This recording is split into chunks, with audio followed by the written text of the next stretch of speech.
He called her simple. He called her provincial. As he adjusted his $52,000 Vacheron Constantin watch, Marcus Vance looked at his wife, Kate, with utter contempt. He was a man on the rise in New York finance, and in his eyes, she was dead weight. He was taking his polished, ambitious mistress to the Future Horizons Gala, leaving his simple wife at home. But as he stepped onto the red carpet, basking in the flashbulbs, a swarm of reporters from Forbes and Bloomberg suddenly abandoned him. They rushed past their cameras, flashing towards a single, unassuming woman. A woman Marcus was about to discover wasn't just his wife, but the $90 billion heir he'd just publicly destroyed his life over. The penthouse on Park Avenue was a monument to Marcus Vance's ambition. Every surface was cold, reflective, and aggressively modern. It was a space designed not to be lived in, but to be seen. Marcus himself was cut from the same cloth. At 35, he was a rising vice president at Stratton Pierce Capital, a man who measured his worth by the sharpness of his Tom Ford suits and the appreciative glances he received. His wife, Kate, was an anomaly in this curated world. "Kate, for God's sake!" Marcus sighed, his voice dripping with exasperation. He was standing in the doorway of their cavernous walk-in closet, which was really his closet with a small section for her. Kate turned. She was holding a simple navy blue A-line dress. It was elegant, modest, and utterly devoid of the logos and aggressive tailoring Marcus favored. "What's wrong, Marcus? I thought this was nice for the fundraiser tonight." Marcus physically recoiled. "Nice, Kate. This is the Children's Literacy Fund dinner. The entire board of Stratton Pierce will be there. My boss, Mr. Harrison, will be there. You look provincial. You look like you're attending a PTA meeting in Westchester, not a $10,000 a plate dinner in Manhattan." Kate's smile, usually so steady, faltered for a moment. "I just don't feel comfortable in those shiny dresses you like." "What I like, Kate," he said, stepping forward, "is for my wife to look like she belongs. You are a reflection of me. When you look simple, I look like I'm failing." He pulled a black sequined and very low-cut dress from its hanger. "Wear this." Chloe picked it out. She said it's what a power couple wife would wear. Chloe. The name hung in the air like toxic perfume. Chloe Preston was Marcus's work colleague, a sleek, platinum blonde associate who seemed to be permanently attached to his side. Kate knew with the quiet, painful certainty of a woman who is no longer looked at that Chloe was much more than a colleague.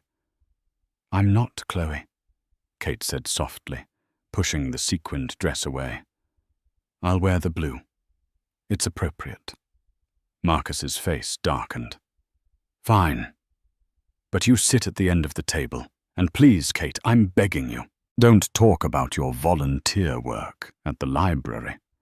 It's embarrassing. People are talking about mergers, about IPOs, and my wife is discussing the Dewey Decimal System. Just smile and stay quiet." He turned and left the room, the sharp click of his Italian leather shoes on the marble floor echoing his cutting words. Kate stood alone, the simple blue dress in her hands. She closed her eyes. She had married Marcus Vance 4 years ago.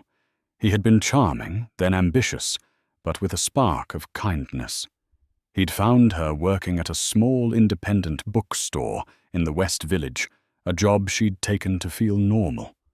She'd told him she was an orphan with a small trust fund that paid for her modest apartment.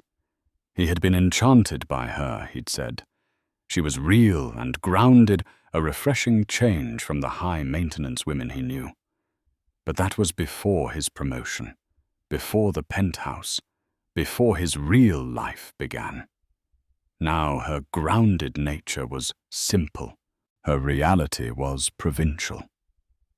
Later that evening, the dinner was as agonizing as she'd predicted. Marcus sat at the center of the table, flanked by his boss and a beaming Chloe, who was wearing the black sequined dress. Kate was, as instructed at the very end, next to a junior analyst who was too busy texting to speak. Marcus was holding court, telling a loud, boastful story about a recent hostile takeover. And I told them, you either adapt or you die. In this city, there's no room for simplicity. He glanced down the table at Kate, a smirk playing on his lips. Chloe laughed, a high-pitched tinkling sound that grated on Kate's nerves. A hand suddenly covered hers. It was Mrs. Harrison, the CEO's wife, a woman in her late 60s with kind eyes. "Don't you mind him, dear," she whispered, leaning in. "That young man's forgotten that the loudest gong is always hollow." Kate gave her a grateful smile. "Thank you, Mrs. Harrison." "Besides," the older woman said, "I find your work at the 2nd Avenue shelter admirable. My granddaughter volunteers there. She says you've practically rebuilt their entire donation system." Kate brightened. "Oh, it's wonderful work. We're trying to secure a new tech grant." "Kate," Marcus's voice boomed down the table, silencing the conversation. "We're trying to have a serious discussion here. Please, not the charity work."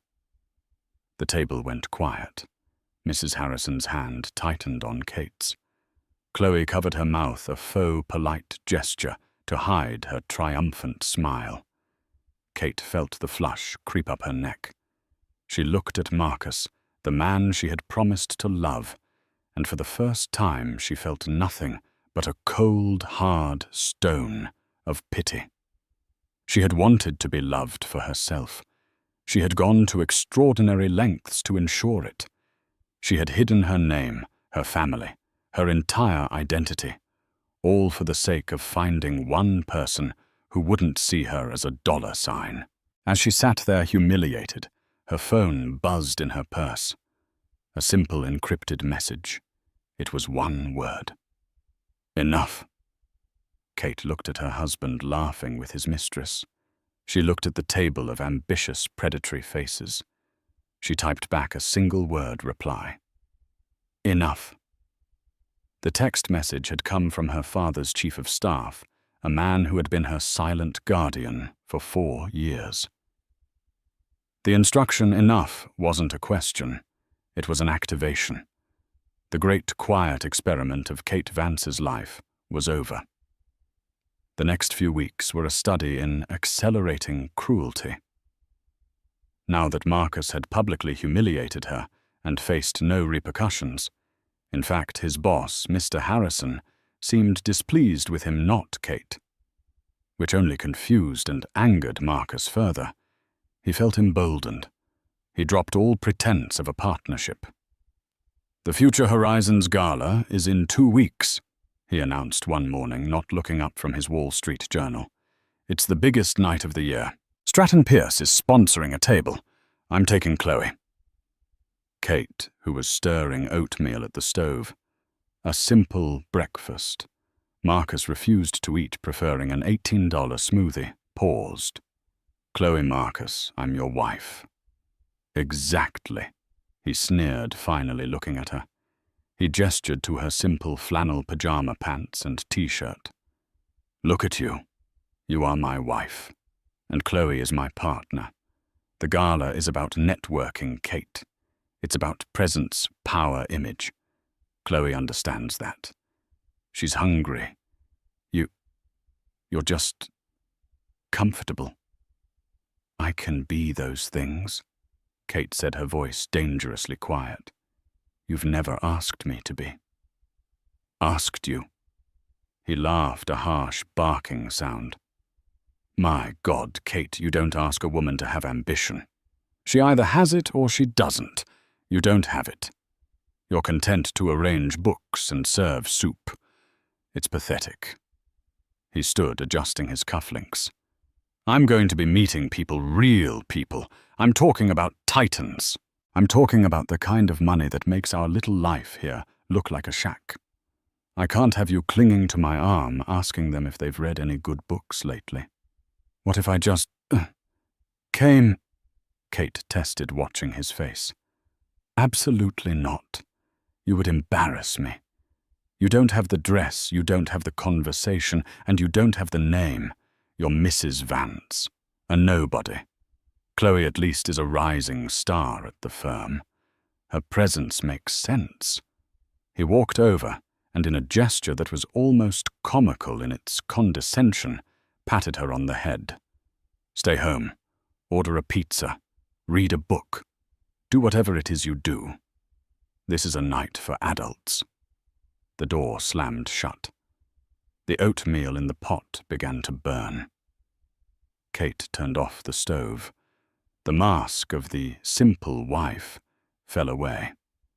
Her face, usually so open and gentle, hardened into something that looked very much like her father. She picked up her phone and made a call. Julian, it's me. The gala in 2 weeks. The Future Horizons gala at the Met. I need an invitation. The man on the other end, Julian Hayes, her father's head of security and operations, sounded relieved.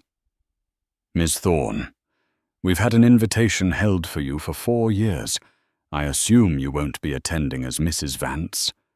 No, Kate said, walking to the penthouse window and looking down at the city.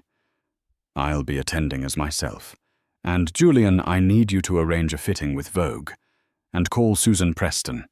Tell her to prepare the paperwork. The contingency paperwork. Understood, Ms. Thorne. It's good to have you back. It's good to be back, she replied, and hung up. For the next 2 weeks, Marcus was almost giddy. He and Chloe were inseparable, having public planning dinners at Daniel and Per Se. They'd return to the penthouse late, laughing Marcus, reeking of Chloe's Frederic Malle perfume. He'd toss his jacket on the floor, a new habit of disrespect, and walk past Kate as if she were a piece of furniture. Kate, for her part, played the role of the spurned, simple wife perfectly. She was quiet, mournful, and mousy. The more she retreated, the more Marcus's contempt grew. He's unbearable, Kate told Julian one afternoon. She was in a secret downtown loft, a sterile high-tech command center, run by her father's family office. She was not wearing flannel. She was wearing a tailored wool suit. Her hair was pulled back, and she was signing a stack of documents. The man is a fool, Ms. Thorne, Julian said, handing her a pen. He's a classic social climber. He's so focused on the next rung, he doesn't realize the ladder is resting on nothing. He's about to find out, Kate said, her pen moving swiftly. This was Susan Preston's work. The documents were a petition for divorce, citing infidelity and emotional distress. But they were not what would ruin him. That honor belonged to another document. The prenuptial agreement, Susan Preston said, video conferencing in on a large screen. Susan was the sharpest divorce attorney in New York, and her services were retained exclusively by Kate's father. Are you sure you want to execute this, Kate? It's, devastating. Marcus was the one who insisted on it, Kate said. He thought I was an orphan with a small trust. He wanted to protect his future earnings from me. He signed a document protecting his VP salary from you, Susan said with a grim smile, while also signing away any and all claims to any undiscovered inherited or future assets of his spouse. He was so busy protecting his molehill, he signed away any claim to your mountain. He didn't even have his own lawyer read it. He just signed. He was arrogant, Kate said. He thought I was simple. He thought I was stupid. Let him live with that. She signed the final page. File this. The morning after the gala. Understood. One last thing, Miss Thorne. Yes. Your father called. He's delighted. He said, it's about time. He's flying in for the gala. Kate's composure broke for a second. Her father, Augustus Thorne, the reclusive, press-shy founder and CEO of Ethelred Holdings, the $90 billion global conglomerate, never attended public events. "He's coming. He wouldn't miss this," Julian said. "He'll be waiting for you inside." The night before the gala, Marcus was electric, a live wire of anticipation and cruelty. He strode into the penthouse, tossing a garment bag from Tom Ford onto the white sofa. "This," he announced to Kate, who was packing a small suitcase, "is what success looks like." Kate paused. A suit. "This is a custom-made midnight blue velvet tuxedo. This is what you wear when you're about to change your life. Tomorrow night, Chloe and I are going to be the center of attention. I've already heard a rumor that Augustus Thorne might be there." Kate's hand froze on a folded sweater. Augustus Thorne, the Ethelred CEO. He never goes out. "That's the point, Kate. It's a rumor. But even a rumor like that brings out the real sharks. This is the night I secure my managing director position. Harrison will have to give it to me after he sees me work that room." He looked at her suitcase. "And what's this running away back to wherever it is you came from?" "I'm going to stay with a friend from the library for a few days." Kate said, her voice a perfect imitation of defeated. I don't want to be here when you and Chloe, when you come back." Marcus actually smiled. It was a reptilian, satisfied expression. Her moping was the proof he needed that he was the victor, the one who was winning at life. "Good. That's smart. Probably the first smart thing you've said all month. It would be awkward. You here with your sad little face when I'm celebrating the biggest night of my life." He pulled out his phone, already texting. "I've already transferred your allowance for the month. That should cover your pizza and whatever else it is you buy. Knitwear, I assume." He was texting Chloe. Kate could see the preview on his lock screen. "Chloe, can't wait for tomorrow. Red dress is 10:10. Marcus." "She's finally leaving. The apartment is ours, baby. Tomorrow, the city is ours." "Thank you, Marcus," Kate said, zipping the bag. "You're very generous." "Yes, I am," he said, distracted. "Now, if you don't mind, I need to prepare. Chloe is coming over to help me. Go over the guest list." Kate nodded. She picked up her suitcase. It contained only the simple clothes of Kate Vance. The rest of her, the person she actually was already staged in a suite at the St. Regis. She walked to the door. She paused, her hand on the handle. "Marcus, what?" He snapped, annoyed at the interruption. "I hope you get everything you deserve." He scoffed. "Oh, I will, Kate. Believe me, I will." She walked out the door and didn't look back. She got into the elevator, and the simple wife persona dissolved. Her shoulders straightened. Her expression became sharp-focused. When the elevator doors opened in the lobby, Julian was waiting for her, holding the door of a black-armored Audi A8L. "How was it, Ms. Thorne?" "It was clarifying," Kate said, sliding into the leather seat. "He's just as hollow as you said. The team is ready. The dress is at the suite. Your father lands at Teterboro in 1 hour. Susan Preston has a process server on standby, ready to serve Mr. Vance at 7 a.m. the day after tomorrow."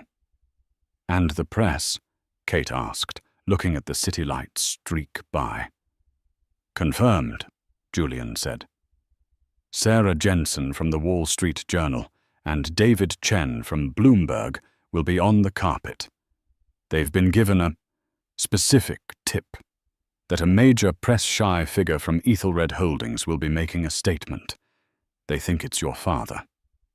"They're not entirely wrong," Kate said. "He'll be there, but I'll be the one making the statement." Meanwhile, back in the penthouse, Chloe had arrived. She and Marcus were drinking champagne, Marcus's new tuxedo hanging on display like a holy relic. "She's finally gone?" Chloe asked, wrapping her arms around his neck. "Finally. God, it was like living with a ghost, a very judgmental, very boring ghost. And she really said she hopes you get everything you deserve." Chloe laughed. "How adorable. She has no idea, does she?" "She has no idea about anything," Marcus said, kissing her. "She's a simpleton, sweet but simple. She served her purpose." "What purpose was that?" "She was stable, domestic. She was what I needed when I was just a VP. But I'm not just a VP anymore. I'm a killer, Chloe. And I need a queen, not a housekeeper." "To us," Chloe said, raising her glass. "To the future king and queen of New York." "To us," Marcus agreed, clinking his glass against hers. Across town, Kate was standing in front of a three-way mirror at the St. Regis. The Vogue stylists had just left. The dress was not a simple blue A-line. It was a custom-made Oscar de la Renta gown. It was not black or red or any of the power colors Marcus would have chosen. It was a breathtaking, ethereal midnight blue crafted from layers of silk chiffon that seemed to float. It was understated yet incandescently expensive. But the dress was not the statement. The statement was what Julian was now taking out of a locked safe. It was a necklace. A cascading river of diamonds and deep blue sapphires anchored by a legendary centerpiece, the 200-carat Thorn sapphire. It was one of the most famous and valuable private jewels in the world. It had belonged to her grandmother.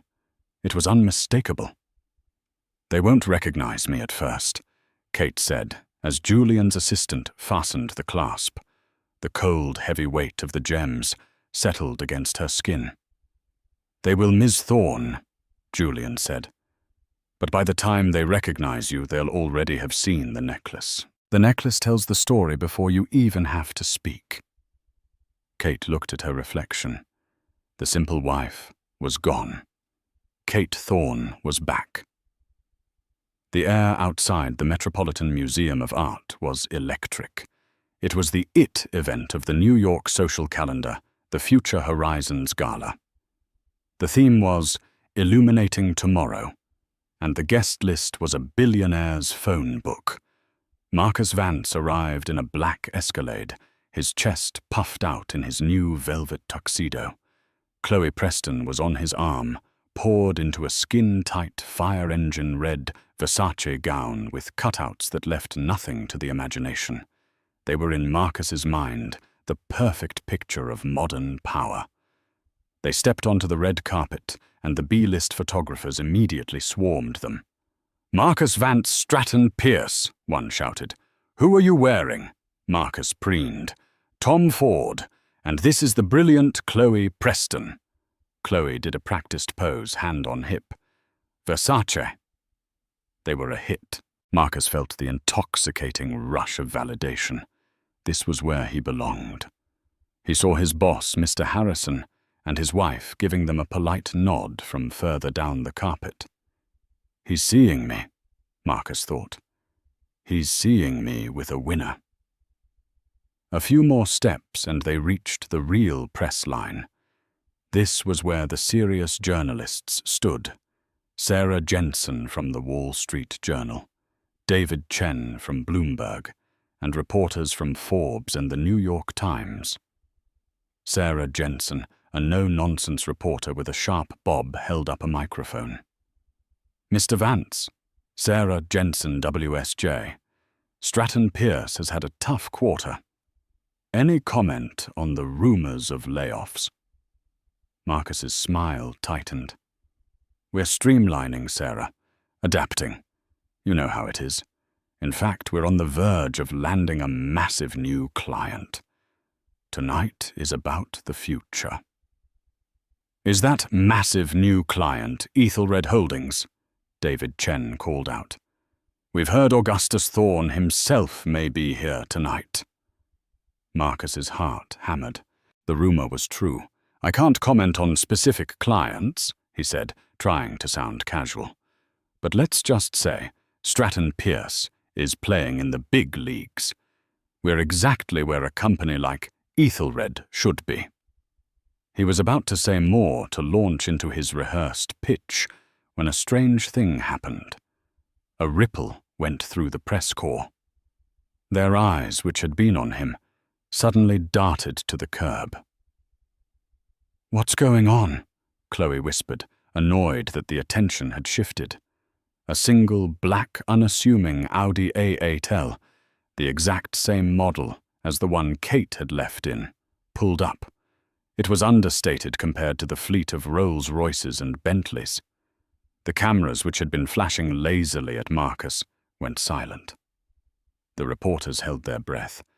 Julian Hayes stepped out of the driver's side, walked around, and opened the rear door. Kate emerged. She was not the mousy, simple Kate. She was luminous. The Oscar de la Renta gown moved around her like water. Her hair was swept up, and her face was serene and confident. And then the flashbulbs hit the necklace. The Thorne sapphire. For a second, there was total stunned silence. The reporters, the socialites, the security, everyone froze. They recognized the necklace before they recognized the woman wearing it. It had been on the cover of magazines, in museum exhibits. It belonged to the Thorne family. David Chen from Bloomberg was the first to find his voice. "My God," he breathed into his mic. That's the Thorne sapphire." Sarah Jensen's eyes widened. She stared at Kate's face. She'd been a reporter for 20 years. She'd seen a photo of a young Kate Thorne once, years ago, at a university graduation. She put the pieces together. "Ms. Thorne," Sarah yelled, pushing forward. "Kate Thorne!" The name ripped through the air. The cameras exploded.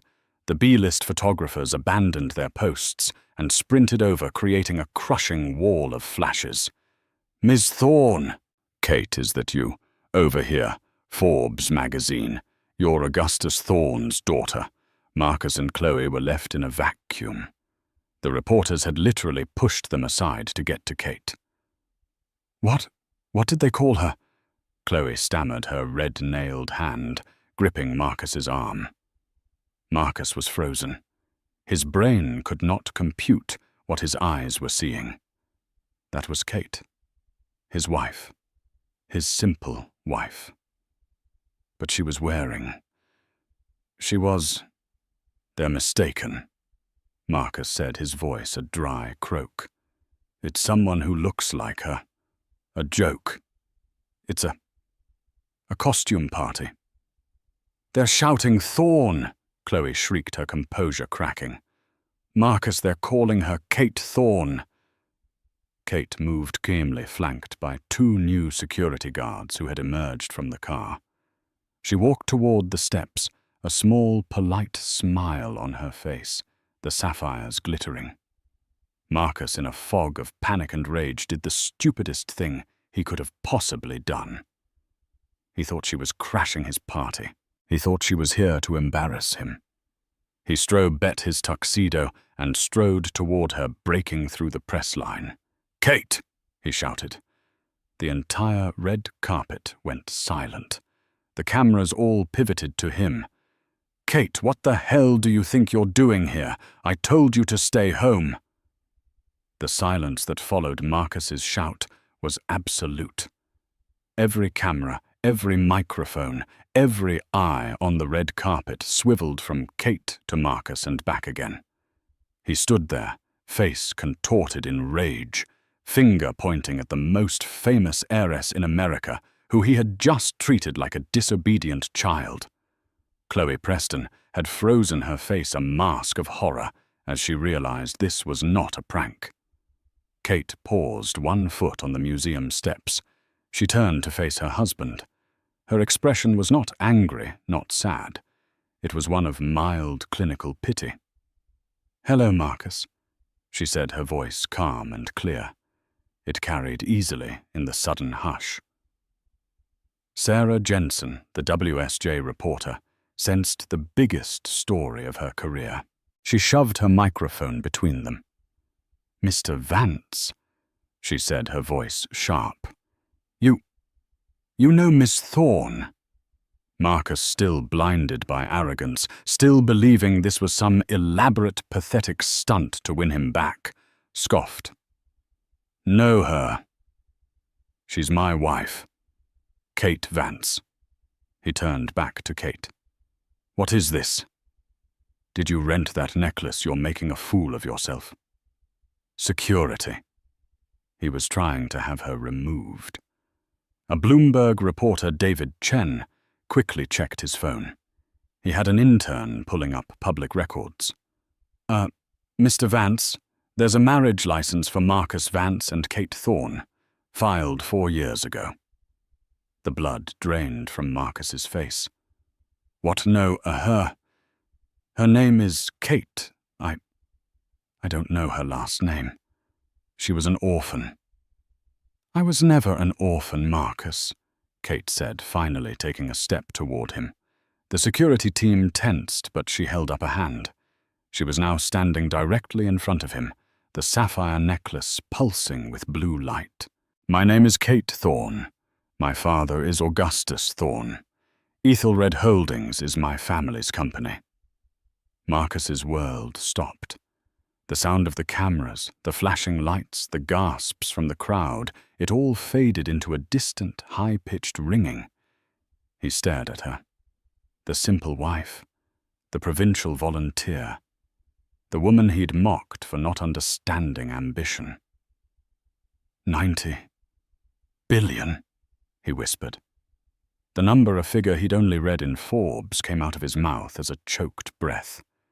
"You mocked my simplicity, Marcus," Kate said, her voice still quiet, but now amplified by a dozen microphones. "You told me I was dead weight. You said I was provincial and embarrassing." "Kate, baby," he stammered, reaching for her arm. This is a test, right? A wonderful test. You were testing me. To see if I loved you for you." He laughed, a desperate, broken sound. "I passed right. I married you when I thought you had nothing." Kate looked at his hand, still gripping her arm, until he slowly, fearfully let go. "You married me when you thought I had nothing, Marcus. That's true," she said. "But you were ashamed of me when you started to have something. You didn't want the simple wife anymore. You wanted a queen. I believe that was the word." Chloe Preston, who had been inching backward, let out a small, strangled squeak. The reporters, smelling blood, turned their cameras on her. "And who is this?" Sarah Jensen asked, pointing her microphone at Chloe. Marcus looked at Chloe in panic. Chloe, realizing her association with Marcus was now career-ending. Poison immediately put her hands up. "I'm his colleague. That's it. I just came with him as a colleague. I barely know him. You were wearing the dress he bought for me." Kate noted, her voice flat. "The one you picked out. The power couple wife dress." Chloe went pale. She turned, and in her Versace gown and stilettos, practically ran back down the red carpet, pushing through the stunned crowd. Marcus was alone. He turned back to Kate, his eyes wild with terror. "Kate, please. I love you. I didn't mean it. It was just talk. It was stress from work. You know how I get. We can fix this." "No, we can't, Marcus," Kate said. She gestured to the press. "You wanted to be the center of attention. You wanted to be seen. You wanted to impress the real players and talk about real money. Well, here they are. The Wall Street Journal, Bloomberg, Forbes, The Times. They're all listening. This is your moment. She adjusted the thorn sapphire. You told me I didn't have the dress, the conversation, or the name. You told me I was a nobody. She leaned in her voice, dropping to a whisper that only he and the closest microphones could hear. You were right about one thing, Marcus. I'm not Mrs. Vance. I am Kate Thorne. And you are the nobody. She turned away from him. The gala organizers who had been watching in horror rushed forward. Ms. Thorne, Ms. Thorne, please right this way. Your father is waiting for you in the private salon. Kate walked up the steps of the Metropolitan Museum of Art, the cameras following her every move, the flashbulbs reflecting 1,000 times in the facets of the thorn sapphire. She never looked back. Marcus Vance was left alone on the red carpet.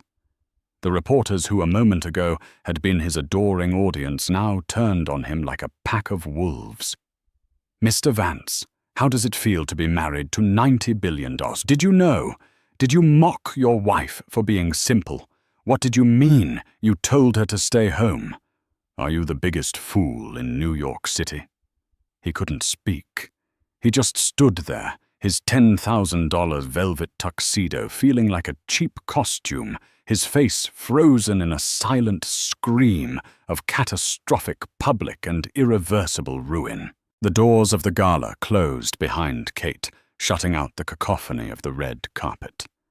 The sound was instantly muffled, replaced by the polite murmur of the party and a string quartet.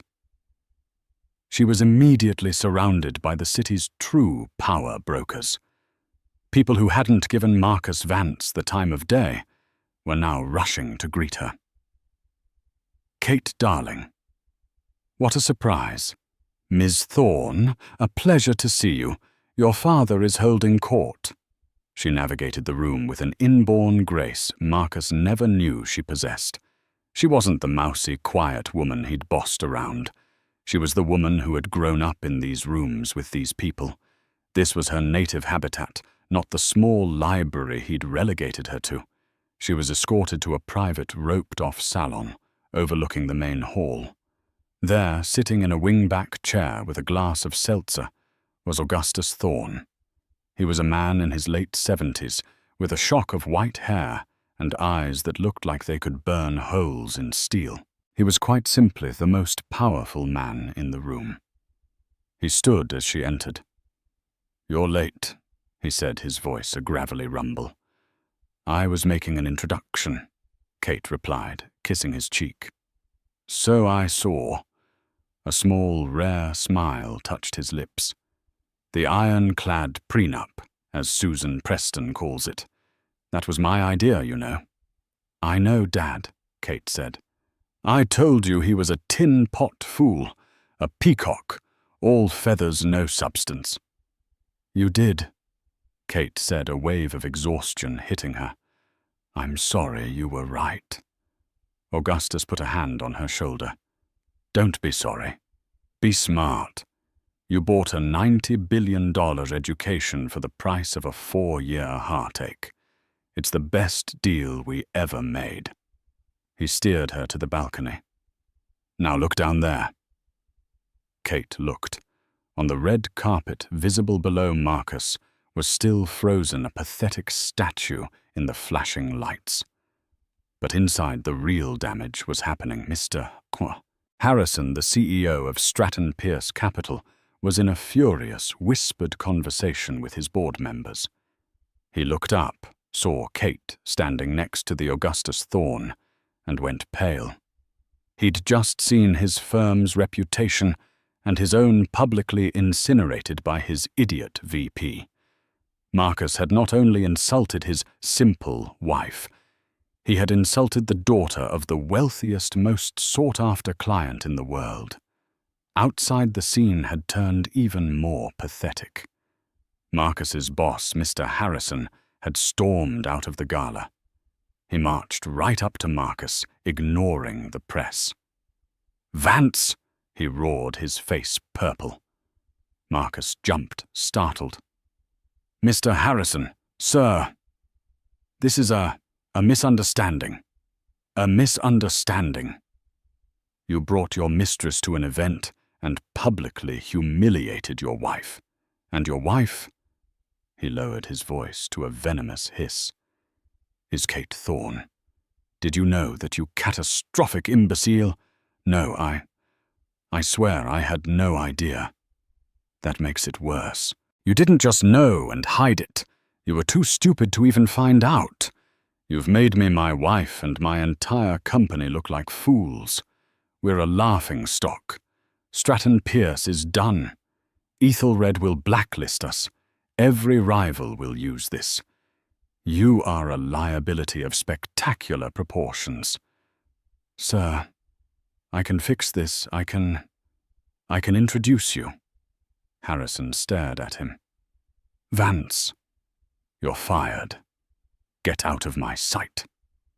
Don't come to the office. Your security pass is already deactivated. I'll have your cheap suits mailed to you in a box." Harrison turned and marched back inside, leaving Marcus to the mercy of the press, who had just heard every word. "You're fired. Mr. Vance, your boss just called you an imbecile." Marcus stumbled backward, blinded by the flashes, his life unraveling in real time. He tripped over a velvet rope, falling to his knees. The cameras flashed, capturing the perfect image of his downfall, the arrogant man brought low alone on the red carpet of his greatest ambition. He finally scrambled to his feet and ran. He pushed through the crowd, past the line of limousines, and just kept running down Fifth Avenue in his velvet tuxedo, the sounds of laughter and camera shutters following him into the dark. Inside, Kate took a sip of champagne. She watched him run. "Well," Augustus said, "that's that. Now let's go. We have a 2 a.m. philanthropy meeting with the board of this museum. They need a new wing." Kate nodded. "Julian," she said. "Yes, Miss Thorne. Have the locks on the penthouse changed tonight, and have a security detail posted outside the door. My soon-to-be ex-husband is no longer welcome." "It's already done," Julian replied. "The locks were changed the moment you stepped out of the car." Kate looked at her father. "It's good to be back." Marcos didn't stop running until he was blocks away, his lungs burning. He finally hailed a cab, his hands shaking so violently he could barely get his wallet out. "Park Avenue," he croaked. He got to the penthouse, and his key card was rejected. Access denied. What? No. He swiped it again and again. He pounded on the door. "Kate. Kate, let me in. This is my apartment." A calm, deep voice spoke from behind him. "Mr. Vance?" Marcus spun around. 2 men in dark suits. Kate's security were standing by the elevator. "This is no longer your residence," the first man said. "You are to have no further contact with Ms. Thorne. A legal representative will be in touch. This is my home. My things are in there. Your personal effects will be packaged and sent to an address of your choosing. Now please leave the building, or we will have you removed for trespassing." Defeated, Marcus stumbled back to the elevator. He had nowhere to go. He tried calling Chloe. The call went straight to voicemail. He tried again. Her number was disconnected. She had already vanished, a ghost who had taken her Versace dress and run for the hills. He ended up in a sterile $400 a night hotel room in Midtown, the velvet tuxedo still on. He turned on the TV. His face was everywhere. "Hair-raising," screamed the New York Post cover. "Simple wife, filthy rich. Vance's folly." The man who mocked a $90 billion heiress. His photo on his knees on the red carpet was on every channel. CNN, Fox Business, MSNBC. They were all playing the clip, his arrogant shout, Kate's calm rebuttal, his boss firing him. He was not just a fool, he was a global punchline. The next morning at 7 a.m. sharp, there was a knock on his hotel room door. A grim-looking man in a suit handed him a thick envelope. "You've been served, Mr. Vance." Divorce papers. He ripped them open, his mind seizing on one last desperate hope. Half. Even in a divorce, he was married to her. He'd get half. He'd be a billionaire. He'd still win. He flipped through the pages looking for the settlement. Instead, he found a copy of a document he vaguely remembered. The prenuptial agreement. He read the clause. "Hereby waives any and all right, title, and interest in any and all property assets or expectancies, including but not limited to trusts, inheritances, or assets held by family corporations discovered or undisclosed at the time of signing." He didn't understand. He called the number on the letterhead. "Susan Preston's office." I want to speak to Susan Preston. I'm Marcus Vance." He was put on hold for 10 minutes. Finally, a sharp, cold voice came on the line. "Mr. Vance, I'm surprised you called. This prenup, it's fraudulent. She lied to me. She misrepresented herself. I'll sue. I'll take half." Susan Preston actually laughed. "Mr. Vance, you were the one who demanded the prenup. You were the one who brought it to the table, desperate to protect your $150,000 a year salary from an orphan." Ms. Thorne simply had her legal team clarify the language. "You signed it. You initialed every page. You were so arrogant, so sure of your own superiority, that you signed away your claim to the largest private fortune in America because you didn't want to pay for your own lawyer to read it." "I'll fight this," he shrieked. "Go ahead," Susan said, her voice bored. "No credible law firm in New York will touch your case. You're a pariah. You haven't just been fired, you've been blacklisted. The SEC is also opening an investigation into your conduct at Stratton Pierce, specifically regarding your insider claims about Ethelred. You have bigger problems than this divorce, Mr. Vance." What does she want?" he whispered, defeated. "She wants nothing from you. The divorce will be finalized. The penthouse, which was never in your name, it was owned by a shell corporation belonging to Ethelred, is already on the market. The cars have been reclaimed. You will receive exactly what you brought into this marriage: your ambition, your arrogance, and your designer suits, which are currently in a box at a FedEx in Hell's Kitchen. Goodbye." The line clicked dead. Marcus slid down the hotel room wall. He was ruined. He hadn't just lost a $90 billion fortune. He had lost his job. He had lost his mistress. He had lost his home. He had lost his name. He had mocked his wife's simplicity, and in return, his entire complex, carefully constructed life had been annihilated by a single, simple signature. He'd been too arrogant to read. 6 months later, Marcus Vance sat in a greasy laminate and vinyl booth at a diner in Hackensack, New Jersey. The smell of stale coffee and fryer oil clung to him. His suit was a polyester blend nightmare from a discount outlet, a size too large in the shoulders, and the collar of his cheap shirt was stained with a faint ring of sweat. He was trying desperately to get a regional manager for a local auto parts distributor to sign a 36-month contract for cloud-based inventory software. He was failing. His Tom Ford suits were long gone sold on an online consignment shop for pennies on the dollar to pay his first month's rent. The Vacheron Constantin watch had paid for the deposit on his bleak studio apartment. He was by every conceivable metric a ghost, a man who had been given the world and had been too arrogant to even see it. He hadn't just been blacklisted, he had been erased.